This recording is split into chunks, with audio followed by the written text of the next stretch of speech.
Hello, welcome back to my channel. If you've been following along with my series 20 things to do in 2025 to beat binge eating and overeating, you'll know that we are peeling back the layers step by step, and today we are taking things even deeper with tip number 4 with me, Emily Hall, the binge eating coach. If you're new to me, I've overcome my own food and weight hell, and I now help other women get their food freedom. Healing your relationship with food, it doesn't have to be a struggle, and it really isn't with the right help. So please stick with this series as I show you exactly what you need to do to get food freedom. And believe me, literally anyone can do this. Okay, so last time I talked about emotions and feelings, those drivers behind why you eat when you are not even physically hungry. But today I want to ask you this: what is underneath those emotions? Because, spoiler alert, every action you take, including your eating, starts way, way deeper than you think. I want to break it down. So, every single action you take is driven by a thought. So here's the thing. You might think, I deserve this treat because today was hard. And suddenly you're reaching for that chocolate.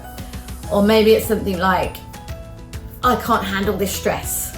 And before you know it, you are halfway through a bag of crisps. But where do those thoughts come from? They're driven by your emotions. So maybe you're feeling overwhelmed, anxious, maybe you're just exhausted, and those emotions, they're not emotions that they don't just pop out of nowhere. They're rooted in your core beliefs, those deep underlying stories that you've been telling yourself about who you are, about your worth, about your world. Those core beliefs are what are driving that behavior. So think about it like this: if your core belief about yourself is I'm not good enough, or I've got no value, or I don't matter, these are typical core beliefs that I have of women that I work with who've got food issues. Well, then guess what happens? That belief feeds into your emotions. So you might feel hopeless, unmotivated, maybe you're feeling some kind of shame. And those emotions, they then spark negative thoughts like, I don't know, why do I bother trying? Or I don't deserve to feel good. That's quite a big one, the undeserving thing. And those thoughts lead to actions like binge eating or overeating, or just not taking care of yourself. I remember I had a client once who didn't even bother to clean her teeth at night because she just didn't believe she was worth the effort, and that comes from that belief system. Now, here's the hard truth. If you have a core belief that I don't matter, you are never going to treat yourself well. And that's why beating binge eating or building any kind of healthy habit, it has to start with shifting those core beliefs. But the million-dollar question is, how do you even know what your core beliefs are? How do you figure that stuff out? Well, it starts with paying attention to what it is that you are really thinking. We have around 80,000 thoughts a day, and most people aren't aware of what goes on in their heads. Don't be one of those people. It is time to get connected to what is going on up here. So the next time you feel an urge to binge or overeat, I just want you to pause for a second, just for a second, and ask yourself, what is it that I'm thinking right now? Then I want you to go a step further. What is it that I'm feeling? And finally, the third step, I want you to dig even deeper than that and ask yourself, what does this say about how I see myself? So you might have to do this a few times to really get connected with what's going on, but if you stick at this, you will start to figure it out, and it works. I reckon you'll be surprised at what comes up. Maybe you realize you're telling yourself, I'm too broken to change, or I'm not worth the effort. And here's the thing, those beliefs that are coming through for you, they are not true. In fact, they're probably old stories that you picked up somewhere along the way from childhood, past experiences, even culture around us. And actually, wherever you got them from doesn't kind of matter in a way. What really matters is that you see that they are bullshit stories, and you can do something about it. Because those bullshit stories, they are causing you to take action that you don't want, like overeating. So you've got to do something about it. Let's get rid of them. Don't allow them to dictate your actions. But when you identify those core beliefs, that is where the magic starts, because you can change them and you can begin to challenge them. So ask yourself, is this belief actually true?